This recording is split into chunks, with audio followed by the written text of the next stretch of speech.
This is Leadership Plus. I'm Dave Edwards.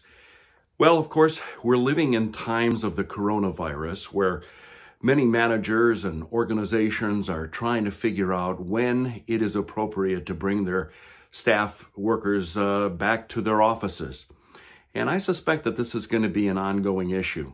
But it calls to mind something that's been with us really forever, and that is when employees get sick, what is the expectation? Is the expectation that they're going to automatically stay home?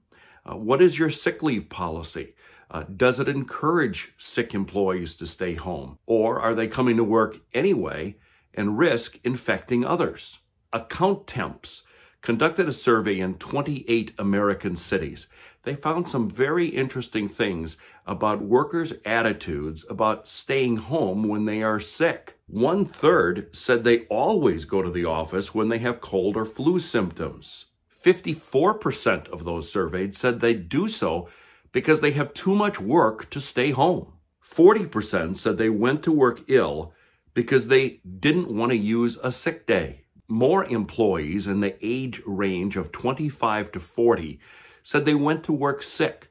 That was the highest demographic of workers who said they went to work when they're ill. When you think about it, it is in the best interest of your organization for sick employees to stay home. There's some things you need to consider. First of all, do you have a sick leave policy? Some organizations don't. Send employees home when they come to work sick. Oh, and model that behavior yourself. If you're sick, don't come to work. Give employees the option to work from home if they can. We learned during the coronavirus that more workers can work from home than we ever thought possible. And don't make employees feel guilty if they call in sick. I worked for someone once who, if you dared to call in sick, he would then tell you, well, other people are going to have to do your work. And it was just a guilt trip. Does your organization sponsor a wellness program? You might want to consider that. Despite your best intentions to keep everyone healthy, you will occasionally find an employee who will abuse the privilege of staying home.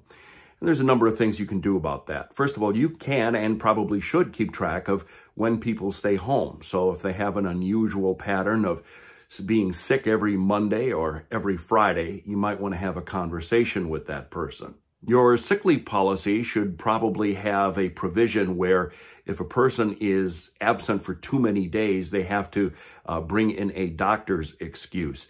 You should also check with federal, state, and local regulations to see if there are any requirements in that area. So when should an employee stay home?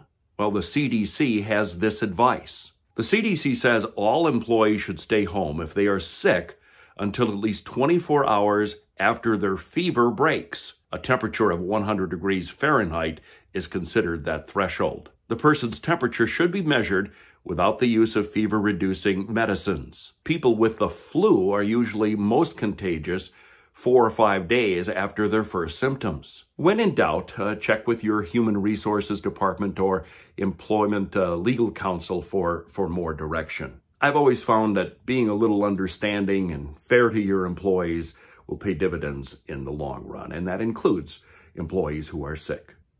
That's today's Leadership Plus. I'm Dave Edwards. Hey, thanks very much for joining us. Do me a favor, hit the like button and subscribe to this video. Post a comment below if you are so inclined, and if you would like more information on how to manage people and productivity and leadership-related issues, check out my blog at my website, daveedwardsmedia.com.